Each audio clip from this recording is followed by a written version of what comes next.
So I wanted to make those cute little Halloween ghosts again, but I wanted to make a little Halloween dog. I saw one on Pottery Barn, so they didn't have all the supplies I needed at Dollar Tree, so I'm just making do with what they did have. So I got the little cones and I got the little foam balls.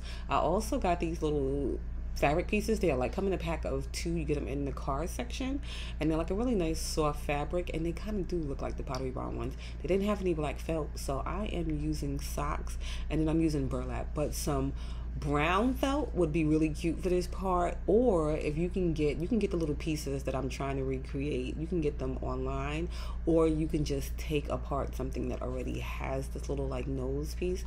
But I just cut it freestyle. So I cut two little ears because I'm making a little ghost dog too. And then I cut the mouthpiece kind of like in an oval shape.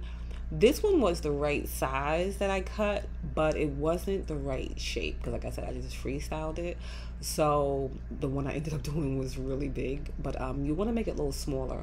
But I just glued the fabric pieces together because one of them is not enough to cover the whole thing and drape right.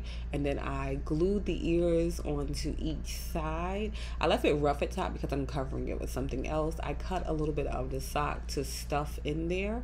So what you're just trying to do is make like a little nose for the dog. So once you do that, I just folded under the burlap, and I did that in two layers too, just so to be a little bit thicker. But like I said, some felt would look really nice with this, and it'd be a whole lot easier to do, or if you can just get the little nose piece. But once I glued it all around, then I stuffed it and then glued it down. I didn't like the way that one came out after I did it, so I cut a bigger one, but that one is too big. I also cut a little nose and two little eyes out of the socks.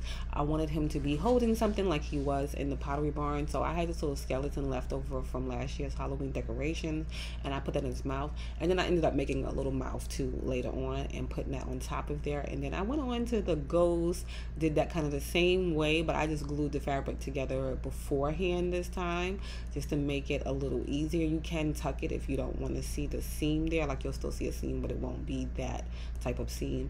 And then I glued down the little pumpkin. You just adjust it so it looks like kind of like they're holding it, and then you just put a little bit of glue on both sides for that. And then again, I made the ghost a cute little set of eyes, and again I just freestyled that and cut that out of the sock fabric. If you have felt, it'll fray less.